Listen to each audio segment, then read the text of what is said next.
Hello বন্ধুরা, কেমন আছেন সবাই?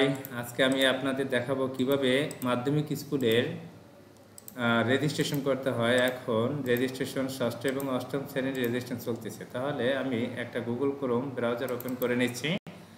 এখানে যেহেতু আমি ঢাকা বোর্ডের আছি, আমরা ঢাকা এডুকেশন বোর্ড লিখবো। এখানে ঢাকা এডুকেশন বোর্ড চলে আসছে। এটা ক্লিক করলে আমাদের ঢাকা এডুকেশন বোর্ডের সাইট চলে আসবে। এখানে আমরা ক্লিক করব, সরাসরি এখানে চলে নিয়ে আসছে আমাদের ঢাকা মাধ্যমিক ও উচ্চ মাধ্যমিক শিক্ষা বোর্ড ঢাকা। এরপর আমরা রেজিস্ট্রেশন করার জন্য ইসিপ ক্লিক করব। ইসিপ এখানে ক্লিক করলে আমাদের ইউজার আইডি পাসওয়ার্ড চাবে। যেহেতু আমার পাসওয়ার্ড ইউজার দেওয়া সেভ করা আছে, অটোমেটিক আমাদের স্কুলের পেজে নিয়ে আসছে। দেখেন, স্কুলের পেজে নিয়ে আসছে। এখন আমরা এখান থেকে যাব কোন ক্লাসের আমরা রেজিস্ট্রেশন করতে চাই। সিক্সের গেলে এখানে সিক্সের এখানে আমি যাব। এখানে কিভাবে টাকা পেড করতে হয় আমরা সেটা দেখব। যদি এখানে আমরা টাকা পেড করার জন্য এখানে প্রতিষ্ঠানের নাম অথবা প্রতিষ্ঠান প্রধানের নাম লিখতে পারেন। এখানে প্রতিষ্ঠানের মোবাইল নাম্বার দিবেন। এখানে কতজন শিক্ষার্থী রেজিস্ট্রেশন করতে চান সেই নাম্বারটা দিয়ে দেবেন। এখানে তাহলে টাকার পরিমাণ চলে আসবে। এরপর পেরিং সোনালী হিসেবে আমরা ক্লিক করব। এরপর আপনাদের একটা পেজ দিবে, সেটা হচ্ছে কি বিকাশ, নগদ। কাউন্টারে ক্লিক করলে বিকাশ, নগদ, তারপর রকেট, এগুলোর মাধ্যমে আপনার টাকা মোবাইল ব্যাংকিং সিস্টেমে টাকা পরিশোধ করতে পারবেন এখানে বসে। এরপর আপনাদের পেজগুলো দিবে, কতজন শিক্ষার্থী রেজিস্ট্রেশন, সেই কজন শিক্ষার্থীর পেজ কিন্তু এরা দিয়ে দেবে। তাহলে আমি দেখি কিভাবে আমরা রেজিস্ট্রেশন করব। পেজটা আমরা নিয়ে আসি। যেহেতু আমি আগেই টাকা পেড করে দিয়েছি, আমাদের পেজটা এখানে দিয়ে দিয়েছে। এখানে আমরা লিখলাম, যদি আমি 14 নম্বর শিক্ষার্থীর রেজিস্ট্রেশন করতে চাই, এখানে লিখব কি 14 নম্বর আমি এখানে লিখলাম। যদি 15 করতে চাই 15 আমি এখানে লিখব। এখানে শিক্ষার্থীর নাম লিখব, এখানে শিক্ষার্থীর বাবার নাম লিখব ইংলিশে, আপনারা অবশ্যই ইংলিশে লিখবেন। এখানে মার নাম লিখব, আর অবশ্যই ক্যাপিটাল লেটার লিখলে সবচেয়ে ভালো হবে। এরপর ক্লাস রুল লিখব, এরপর রিলিজিয়ন, সে ইসলাম না হিন্দু সেটা লিখব।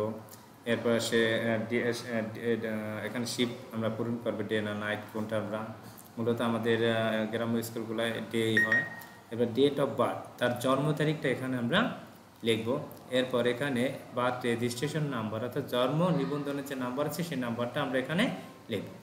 এরপর এখানে ওই শিক্ষার্থীর একটা পিকচার বা ফটো, এখানে আমরা আগেই ফটোটা আমরা তুলে এবং আবার কম্পিউটারে রেখে দেব। এখান থেকেই আমরা ব্রাউজ ওপেন করে ওখান থেকে নিয়ে এখানে বসায় দেব, তাহলে অটোমেটিক বসে যাবে। এরপর সে বাংলাদেশে সিলেক্ট করা আছে এবং হোম ডিস্ট্রিক্ট কোথায়, সে মাদারপুর বা কালকিনি, মাদারপুর বা ঢাকা, যে ডিস্ট্রিক্টের হয় সে এখানে বসায় দেবে।